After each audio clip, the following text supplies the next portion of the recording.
native applications with Expo is incredibly easy, but at the same time also kind of confusing. Let's talk about all the ways how you can build your React Native application with Expo, including local builds, EAS, Android Studio, Xcode, and everything that you can do.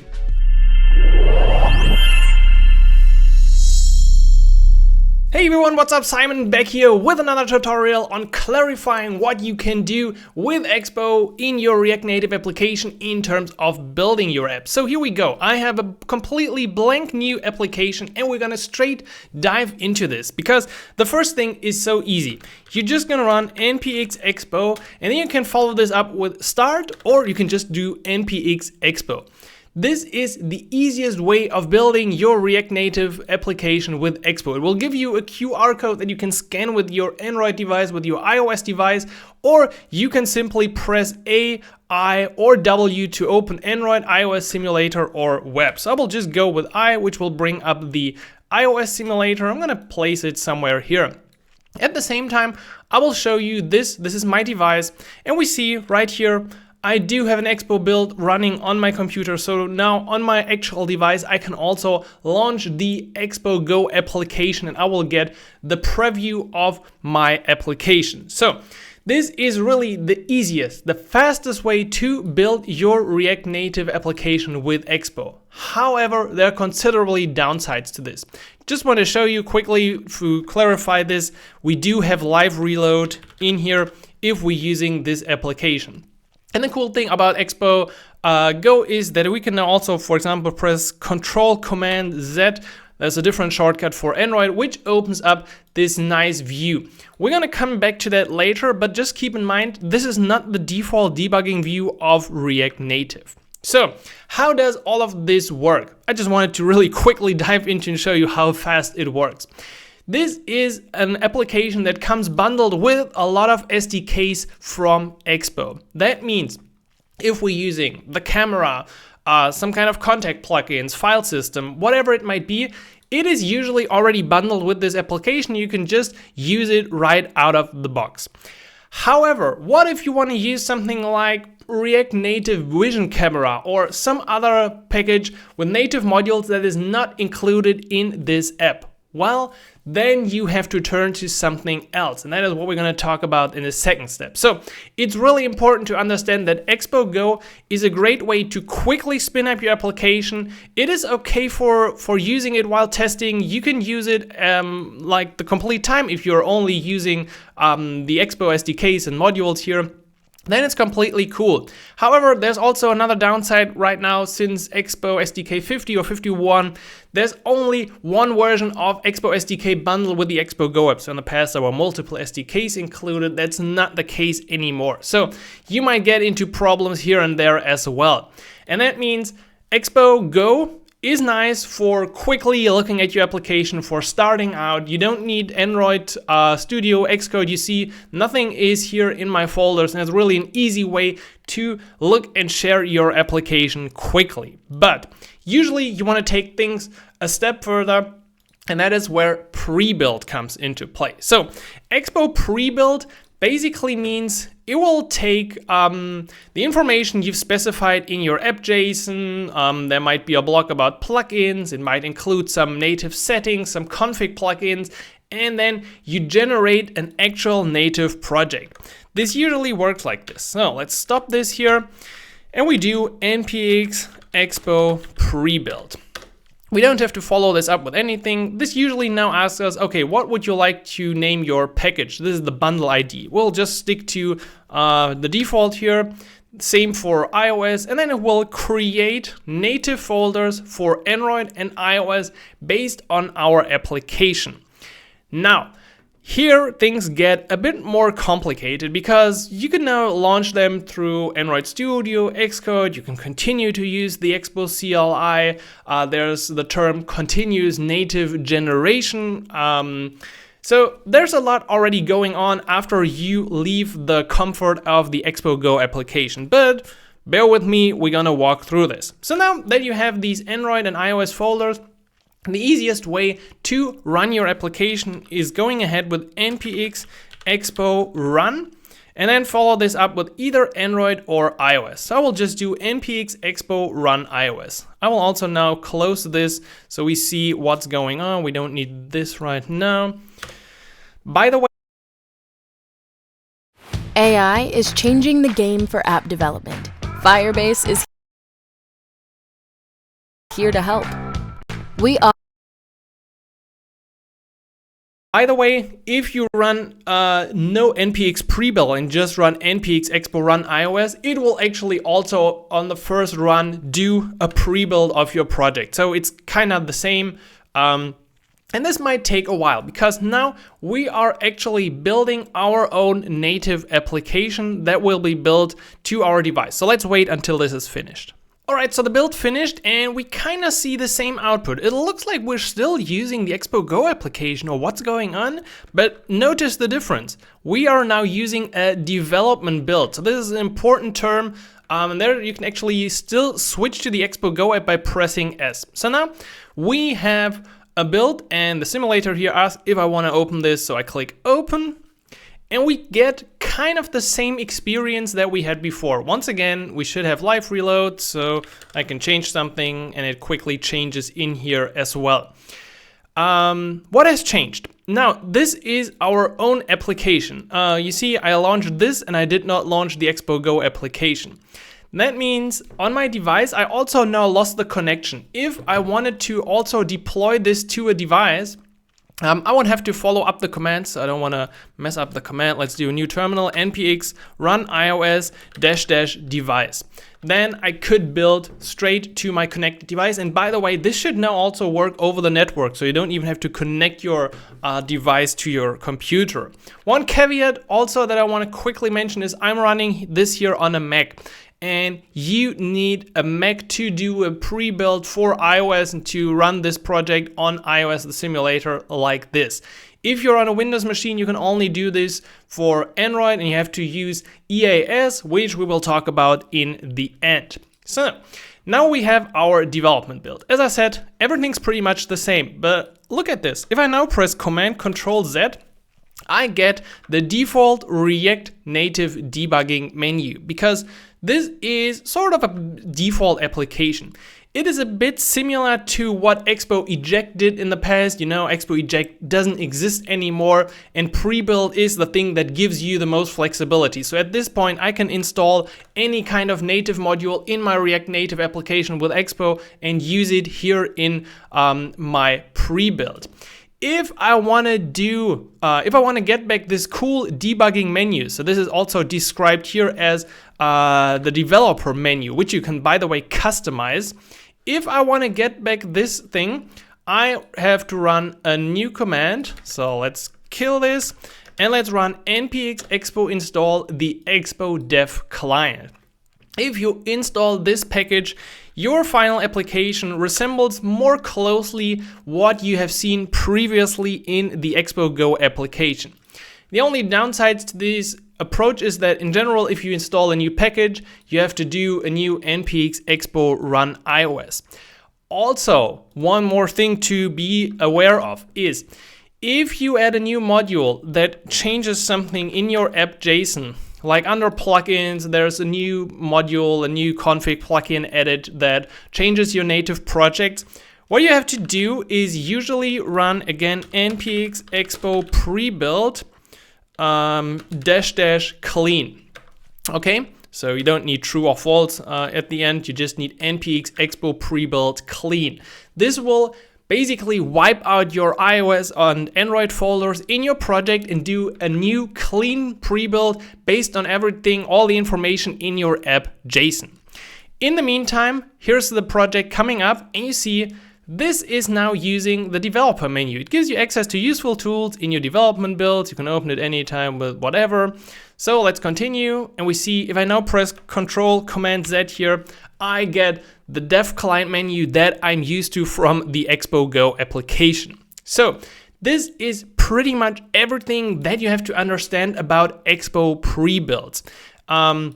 I think if you understand what Expo Go is, that is this bundled app experience with pre-configured SDK versions and plugins that you can use to quickly spin up something, and you can then opt out to do a pre-build and run npx expo run iOS or Android on the simulator or on a connected device, then you know like 85% about how you can build your React Native project with Expo, because usually this is now enough to debug and develop your application, because the pre-build, as I said, gives you 100% flexibility. You can install any native module, you can use config plugins and continuous native generation. As you can see here, we're still running live. This is like a live test, a live reload and hot reload of our application with Expo Run and not the Expo Go application. However, let's take things a step further now. You might be coming from Android Studio or Xcode as a native developer, and you're asking yourself, but maybe I just want to run it through these tools. How could I do that? Good question. I'm here to show you exactly this.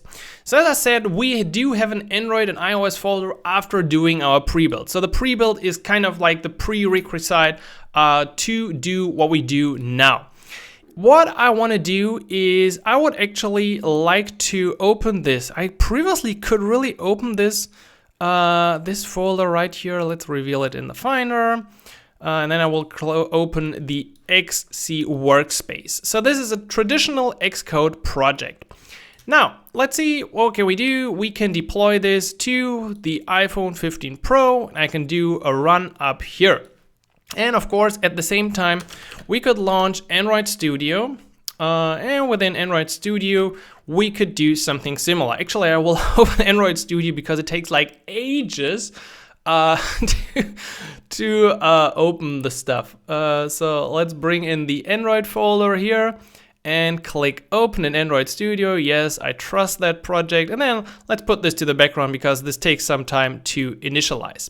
In the meantime, Xcode is building my application. And I intentionally want to show you something that usually goes wrong at this point. So when you build your application through Xcode for whatever reason, maybe you just, I don't know, like it, you like Xcode, you like the debugging tools of Xcode, I don't know, for whatever reason you're doing this.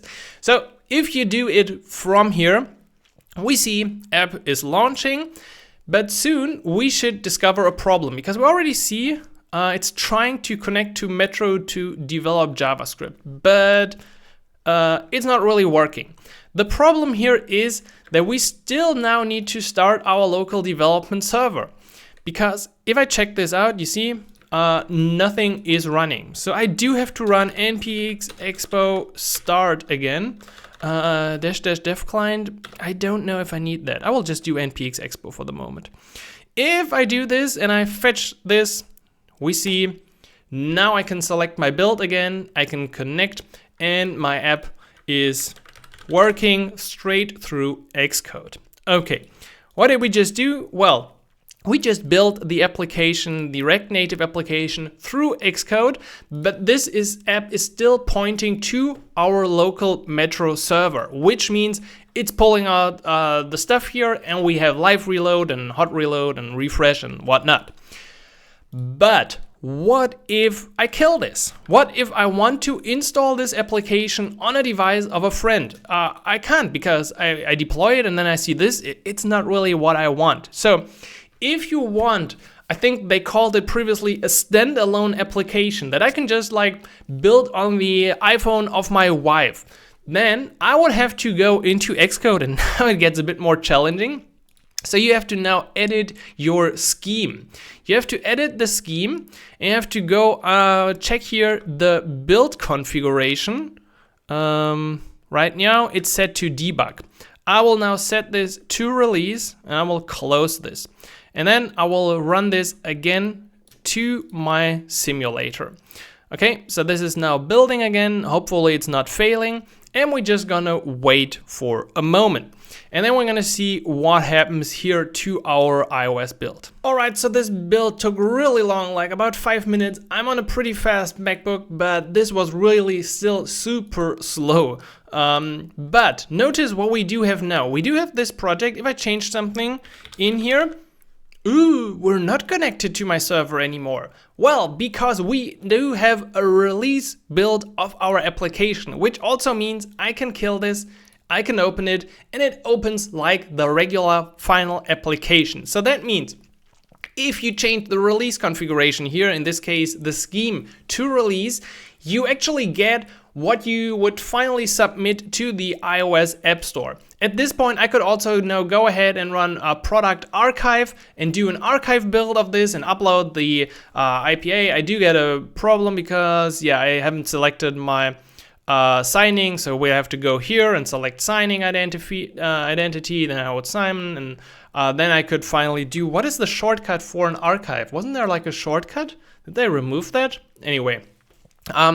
So this is the release build that I could build to some application that is not using a local development server, but has really bundled everything inside. I don't want to do this again. Not again, please don't do this again. Okay, so the thing about this is that if I now do changes here, if I like change the minimum deployment target or the display name, and if I later refresh the project with pre-build, these settings would be removed. So be careful about applying changes right here in Xcode. The recommended approach is usually that you put out a config plugin and include it in your app.json. So if you're using continuous native generation, CNG, that stuff is automatically applied to your Xcode or Android projects when you do a pre-build, and then you have everything of the configuration again. So if you have something like minimum deployment target or things, you include that in your app.json. Okay, that's everything for the moment about Xcode. This should give you all the information you need to make a pre-build, deploy it to your simulator or device, and even do a release build. And if you want to submit your app straight through Xcode, the classic way of building an iOS application and then handling the rest in App Store Connect. Now, let's talk about Android. At this point, hopefully my application is finished here. I also brought up my emulator device, so I do have a virtual device. You can find some guides on the internet on how to create your virtual device if you don't have one, and then I will simply hit play here, or whatever that button means, which will build my Android React Native Expo application to my emulator or whatever device that I select up here.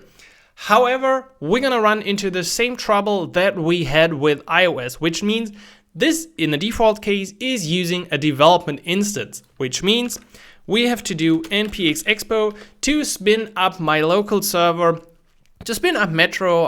Yeah, I should probably clean this. I don't know why I sometimes get this.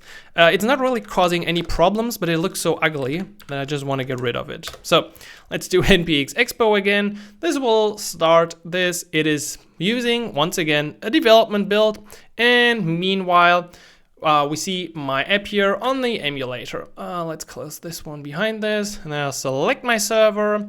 We see it's loading here, and I do get my live development environment.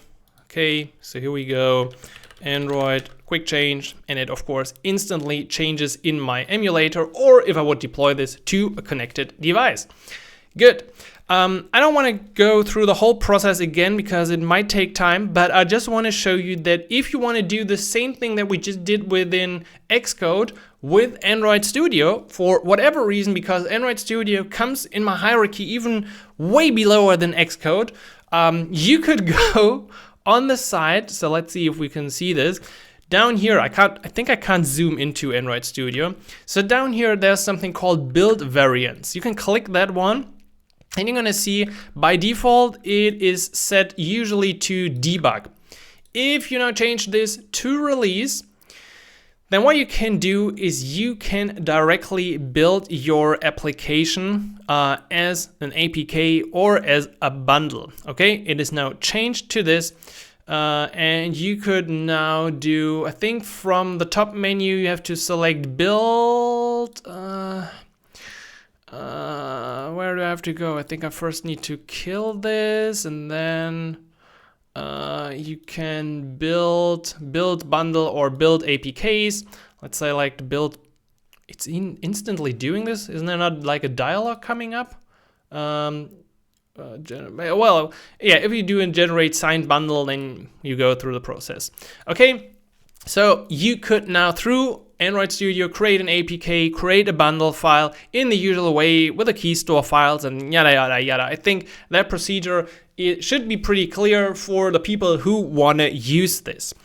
Now, a few more things and notes on these process and what we can do as well.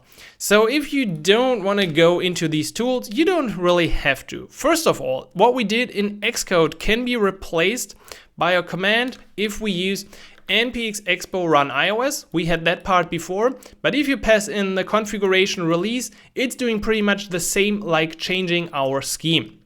And we could also follow this up with -- device if we now wanted to build this on our device. And cool thing, it's coming up with my devices here. Pretty cool. Same thing is almost true for Android. So for Android, what you could do is npx expo run Android and then using -- variant release. Okay, instead of configuration release on Android, it's usually called a variant. Then you would build your release variant, and this one actually built my release through Android Studio. Pretty nice. So here we go. I do have an app release AAB that I can drag into my my Android device. Okay. So this is the way how we could do the same things that we just did with Xcode and Android Studio straight through the Expo CLI. Finally, I just want to mention that if you like to do this stuff, you could also do something like cd Android and then do Gradle, let's see, Gradle and then assemble release. I think there's like a command to also get like everything. If I just do Gradle, does it show me like all the possible commands? I don't know if I wanted to do this. I just wanted to get a list of what's possible. I think this was not a good idea. Yeah, well, I just wanted to mention that you could also straight from the command line build your application. So if you use Gradle assemble release, then this is the command to build your Android application straight from the command line. It doesn't really tie too much into React Native and Expo specific stuff. I just want to mention it so you've seen it, that you could do that stuff from the command line as well. So we've now seen Expo Go application, super easy. Expo pre-build, also kind of easy. How to use the native tools, how to use Xcode tools, and how to use Android Studio to build your application. And this means you have like 95% of the knowledge about how to build your React Native application with Expo. And this actually is like enough to build an app, to develop an app, to release an app, and you don't need anything more beyond this. However, let's also talk about EAS. So I think it's quite interesting for you to see that until now I haven't mentioned the word EAS or anything of like paid builds. Everything that you've seen so far in this video is completely free. Using Expo, using the CLI, using Android Studio, using Xcode, and using the available tools to build your app, which just shows you don't have to use EAS, but it can dramatically simplify how you build your React Native application. So EAS Build is a hosted service for building app binaries for your Expo and React Native projects. The first time I got in contact with Expo and looked up how to build stuff, I quickly got into EAS and then local builds of EAS, and everything looked so confusing. So that's why I wanted to show you all the other things of Expo Go and pre-build and what you can do locally before we actually get into this thing, because this might otherwise scare you away and say, oh, Expo is only paid, they wanted me to use EAS. No, you completely don't have to use this if you don't want to, but let's see what we can do. So usually it starts like this. In my application, I would now go ahead and run EAS login, and you have to install the EAS CLI. So yeah, it should be EAS-CLI.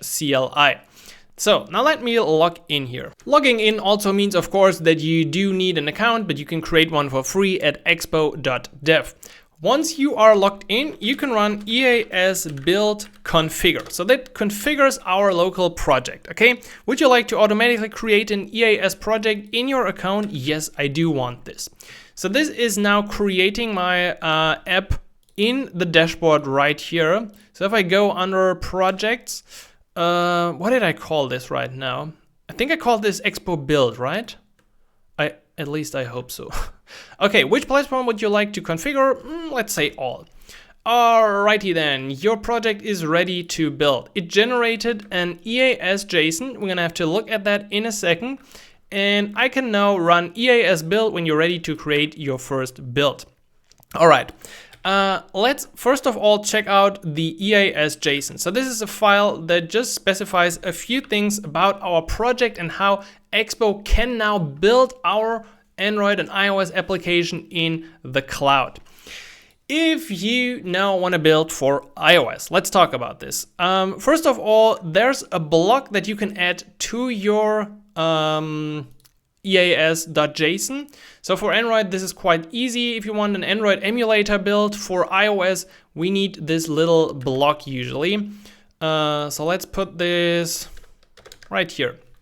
Okay, so this is now a development simulator build using the development client. Once again, what we installed in the beginning, you should now understand what development client means. I want to distribute this internally, and for iOS, I want to use the simulator. So at this time, I want to create my cloud build, and I could now run the following command. Okay, EAS build -- profile. The profile we just added. Go away.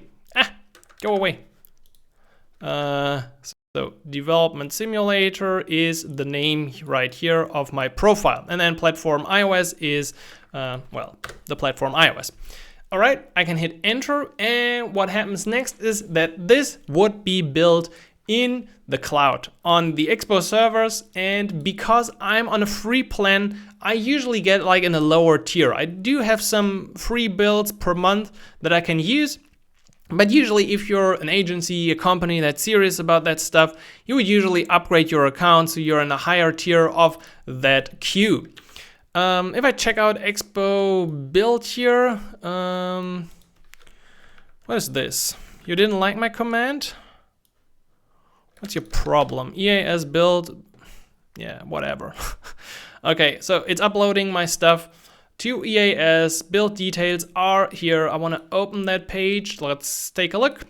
And you can now observe what is going on. It's creating a new worker instance. We do have the iOS simulator built up here. You can also get notified once this is finished and the status is built in progress. So we're just gonna leave this in the background because this might take some time. In the meantime, I think we can close this. So yeah, you can press exit. You don't have to worry about this. You can continue with your work, get a coffee, whatever, because this is now running in a